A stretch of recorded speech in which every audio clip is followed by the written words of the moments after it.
municípios de Ibirubá e Santa Bárbara do Sul. Aqui, inclusive, para situar o pessoal, nesse terreno aqui nós tínhamos instalado o circo, que teve toda aquela dificuldade. Inclusive a gente fez uma matéria aqui com o pessoal do circo que estava instalado aqui. Mas o motivo da nossa vinda aqui para a Fazenda Itaíba é outro. Nós vamos até um cemitério, um cemitério que está, segundo alguns moradores aqui, tem mais de 100 anos. Então a gente vai para lá, vai entender essa história, vai conhecer, contar para vocês o que a gente vai encontrar por lá. Então siga aí conosco nessa aventura.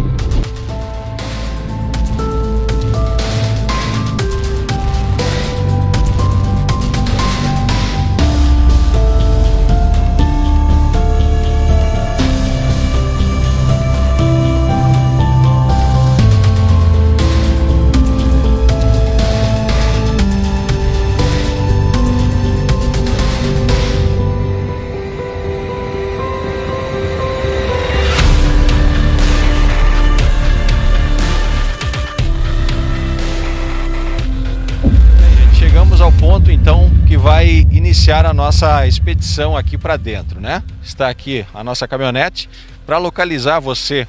Nós temos Ibirubá então nesse sentido, Santa Bárbara do Sul para lá, né? O município de Santa Bárbara do Sul. Aqui é uma divisa, justamente Santa Bárbara é desse lado da estrada e desse lado é Ibirubá. Nós estamos sobre a BR-377, que recentemente foi concedida ao estado, virando a RSC 377. Como você pode ver, uma estrada de chão batido até hoje, né? Já deveria estar asfaltada, mas enfim. Nesse sentido, a gente vai a Santa Bárbara do Sul. Ali na frente já é o encontro da 377 com a 506. Nesse sentido, nós temos a vila de Fazenda Itaíba, né? E a 25 quilômetros aqui a distância de Ibirubá, Santa Bárbara do Sul a 18 quilômetros.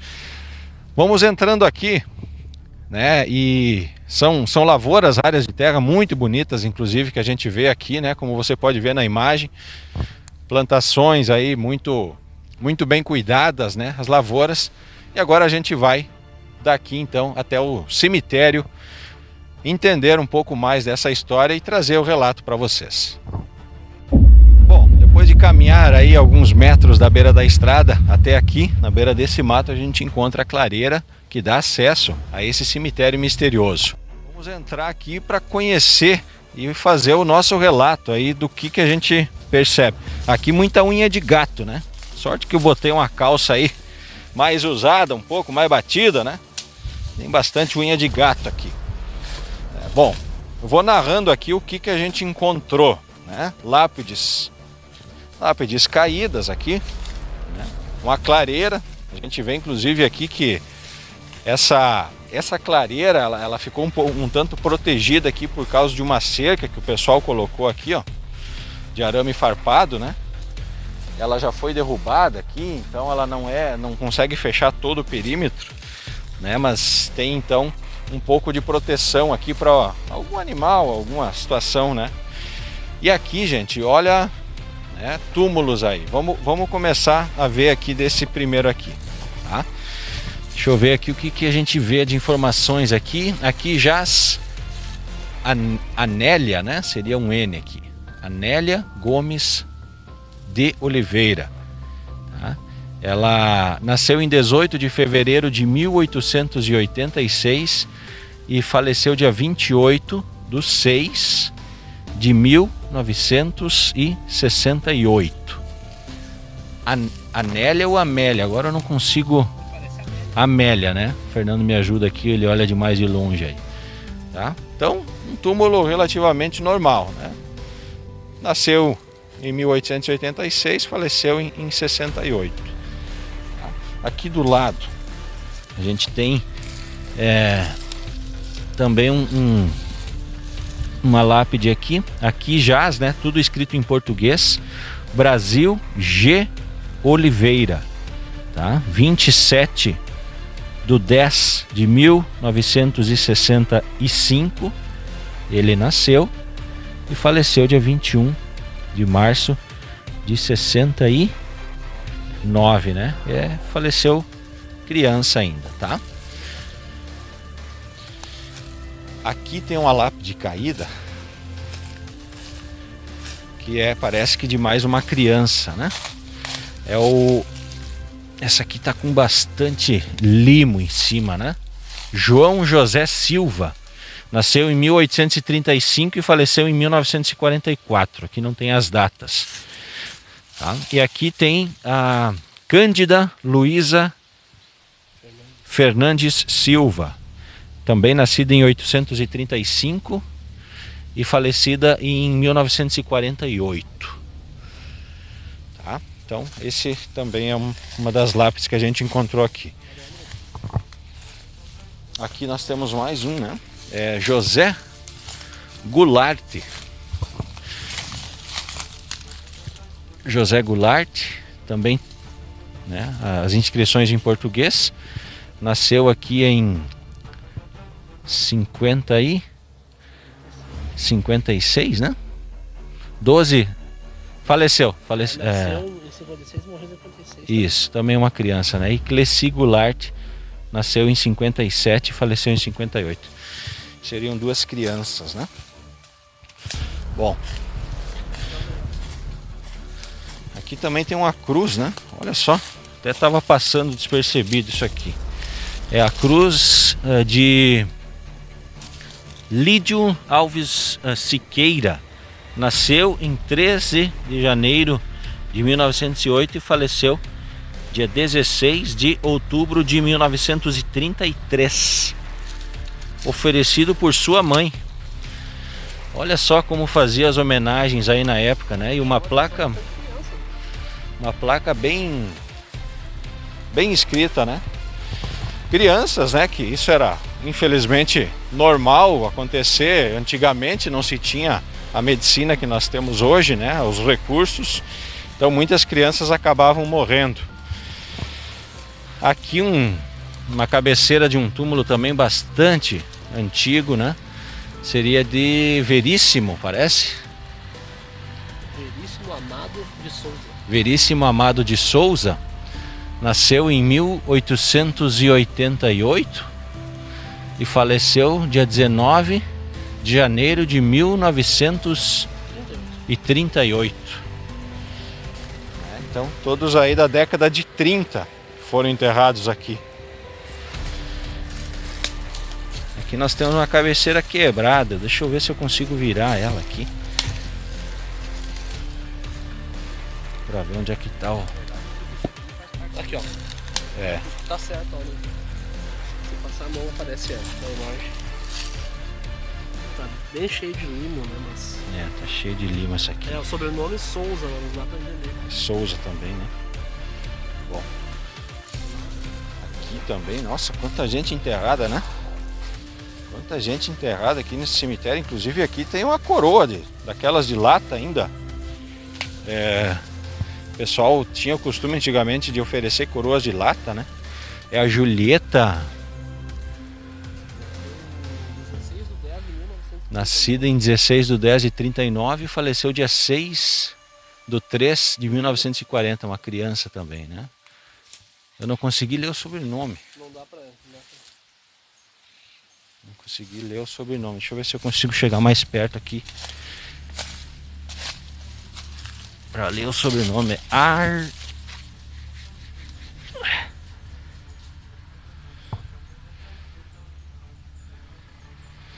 Não teve jeito de entender, mas tudo bem. O Fernando tá... Irish, parece. Termina com CH. Irish. Termina com CH, exatamente. Aqui para baixo não tem mais nada, né? Seriam esses aqui os dois últimos, então. O pessoal tá trabalhando aqui do lado, aí, com um trator, né?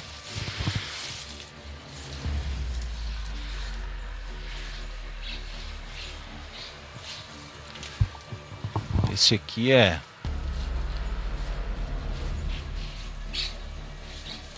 Pedro dos Santos.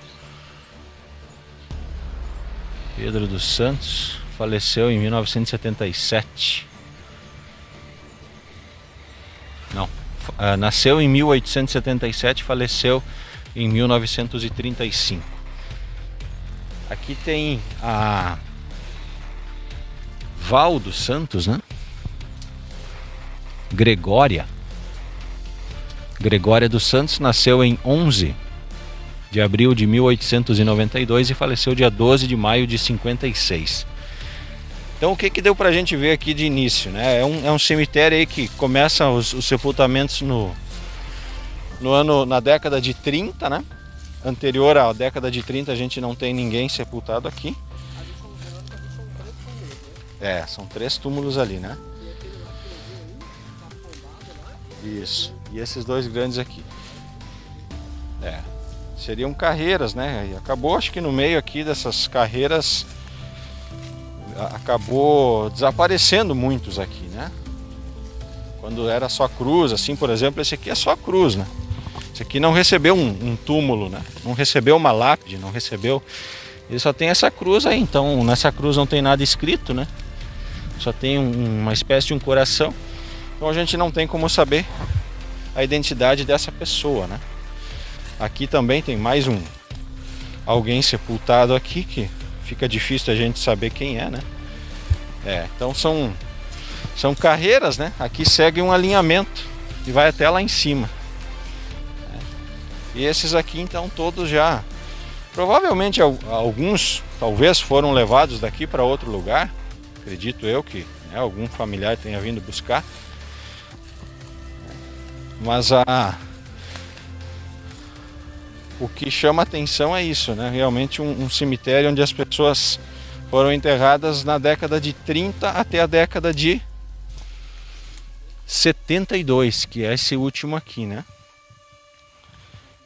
Esses 2 aqui, até pelo estado deles e pelo tamanho, a gente percebe que são os 2 últimos, provavelmente, que foram sepultados aqui, que então é da Alves Goulart, né? Menervina Alves Goulart, nascida em 7 de novembro de 1900, faleceu em 27 de 8 de 1972. Então seria na década de 70, no ano de 72, o último registro que a gente tem aqui nesse cemitério. E aqui ao lado então esse senhor aqui, Ernesto Goulart, nascido em 1897, faleceu em 1965. Então o cemitério, né, que começa em 1930 e vai ser provavelmente desativado na década de 70. Depois disso não é mais utilizado. Hoje aqui no meio de uma lavoura de uma propriedade particular. E na verdade não se tem informação com relação a... Não se sabe com relação à origem. Quem são os familiares dessas pessoas, né? Quem eram essas pessoas? Aonde residiam?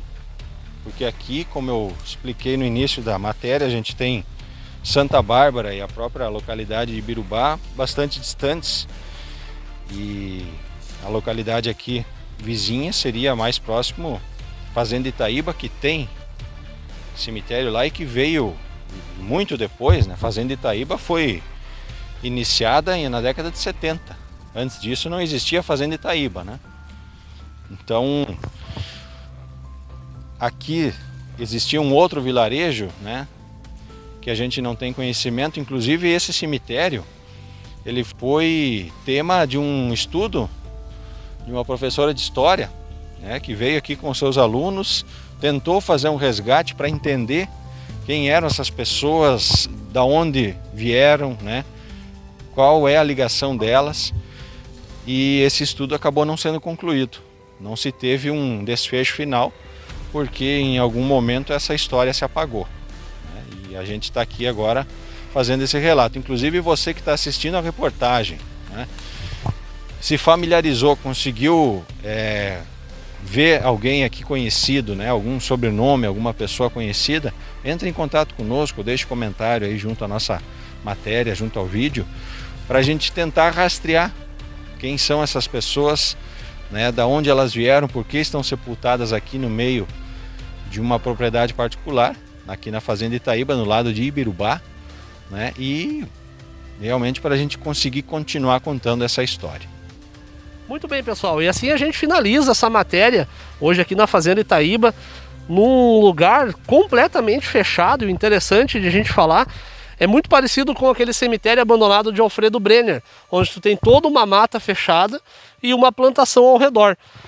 E fica aquela pergunta, né? Se você que está assistindo identificou alguém nesse local, sabe de alguém, porque a gente tem túmulos aqui de pessoas que foram sepultadas, como neste caso em 77, alguém veio sepultar essa pessoa.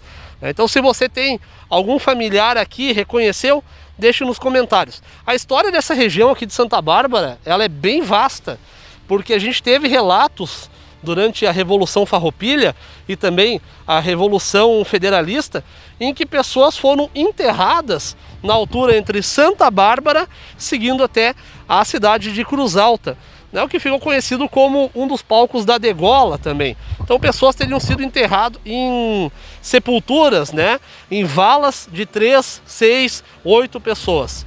Então a gente não sabe. Eu acredito que não deva ter alguma proximidade com as histórias, né, que o pessoal atribui ao Firmino de Paulo, até pela questão que uma pessoa que foi degolada numa revolução não seria agraciada com túmulos, ela seria apenas enterrada em vala comum.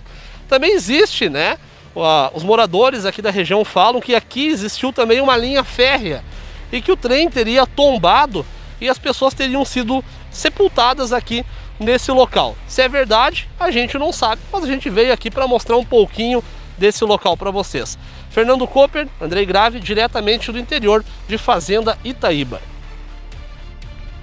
Bom, e a gente veio até o cemitério da comunidade da Fazenda Itaíba, né, que foi fundada aí, né, mais precisamente na década de 70, né, quando então o alagado do Passo Real acabou trazendo moradores para cá sentados. Esse túmulo é de 2 de janeiro de 73, o falecimento, né, Osmar Pereira da Silva, e esse seria então o túmulo mais antigo, né, a primeira pessoa a ser sepultada segundo os registros que constam nas lápides, né. O muro do cemitério já acusa que justamente foi essa a primeira carreira de pessoas enterradas aqui. O cemitério começou aqui, é o cemitério da comunidade da Fazenda Itaíba. Comunidade da Fazenda Itaíba que fica ao fundo aí das imagens, né? E toda a comunidade tem o seu cemitério. Então isso que chama atenção nessa história que a gente conta sobre esse cemitério abandonado aí, né? Porque essa comunidade estaria onde hoje? Aqui é a comunidade Fazenda Itaíba. Aqui as pessoas que vieram para cá, acabaram falecendo aqui, foram enterradas aqui, né? Pessoas que têm ligação com essa comunidade. Mas e a história que a gente contou agora há pouco, né? Como fica? Aqui também 15 de fevereiro, perdão, de 73. Então essa é a dúvida que a gente carrega. Qual é realmente a comunidade, da onde vieram essas pessoas que foram sepultadas neste cemitério abandonado entre Fazenda Itaíba, Santa Bárbara do Sul, pertencente a Ibirubá.